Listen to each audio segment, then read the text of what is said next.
Hey everybody, thanks for tuning in to another episode of the Comic Sans Podcast. I'm your host, Dylan Jumps, and today we're going to talk about issue number 2 of the Dark Ages Limited series by Marvel. And I hope you liked the first issue. This issue is definitely a great follow-up, a lot of insight into what happened after all of the power on the world went out. So I'm just gonna jump into it, but first, like always, make sure to like, comment, share, subscribe, all of that stuff. It really helps out the channel. I won't spend too much time on that, but let's get into this. So as with the last issue, this issue is narrated fully by Spider-Man. More than likely, he's continuing his story around the campfire that we saw in the last issue. It starts out by detailing the aftermath of when the power went out and the battle with the Unmaker. We learned that, pretty much just chaos ensued. Billions of lives were lost due to the earthquakes and power outages, and as well, different warring factions going to war, because that's what warring factions do. So after enough of all of this, warring, chaos, bloodshed, the calm voices do prevail. The world enters into a period of peace and works towards being something better than it was even before. We start off by seeing Spider-Man teaching his daughter May. She's a little bit older now, probably I'd guess around like 10 years old, something like that.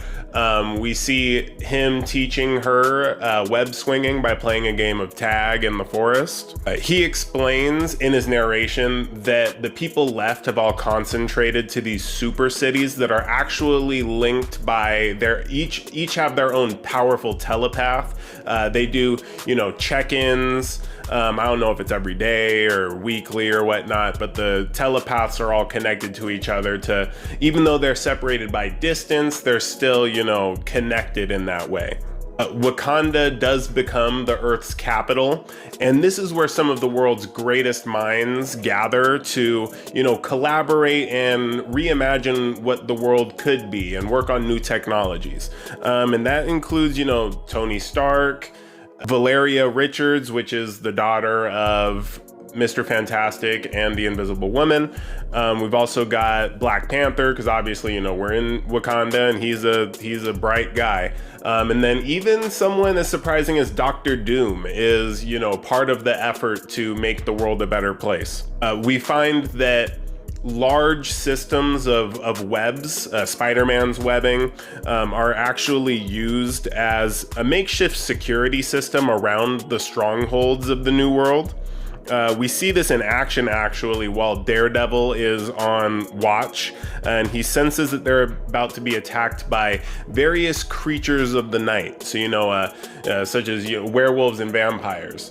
Little do those werewolves and vampires know, or maybe they do, who knows, that they're about to be met by a security squad made up of Blade, which is a vampire hunter.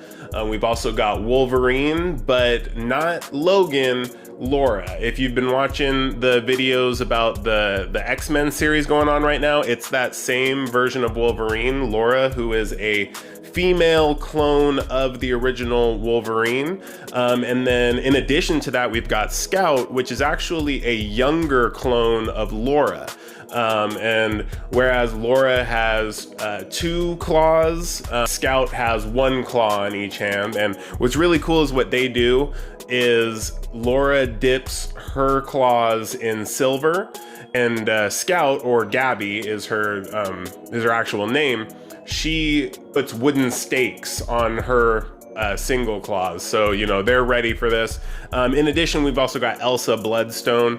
Probably aren't familiar with her, but she is a, world-renowned monster hunter in the Marvel Comics. So as I was saying, they do go toe-to-toe with a group of, werewolves and vampires. The battle doesn't last long because these are, just some whatever werewolves and vampires.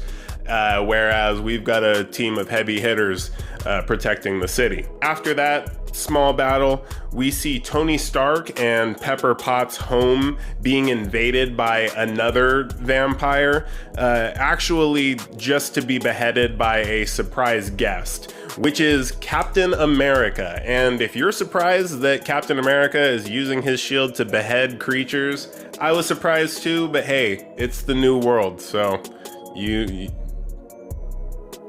he says that he needs to talk to Tony about something important, and so they go on a walk. Cap tells Tony that he found a way to turn the electricity on again. And before explaining any further, we see that he's led him into an ambush by Apocalypse and Dracula. Some pretty bad guys. Tony does try to fight back. If you'll remember from the last issue, he's a one-legged guy now. He's not really, flying around in a suit or anything, especially right now, he's not in a suit. He tries to fight back. He's got a grenade. I imagine it's some type of UV blast because the vampires that were with Apocalypse and Dracula just disintegrate.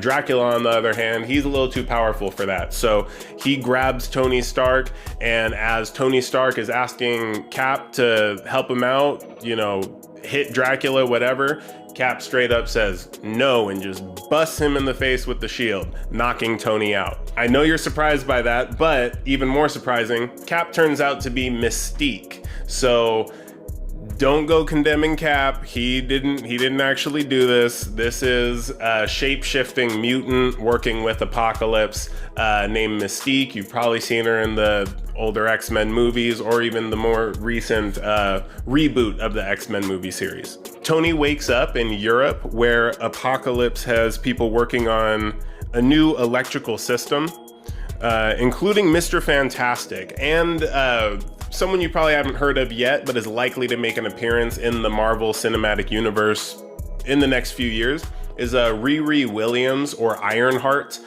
She built her own iron suit like Iron Man's, and actually used an AI version of Tony Stark as her onboard computer.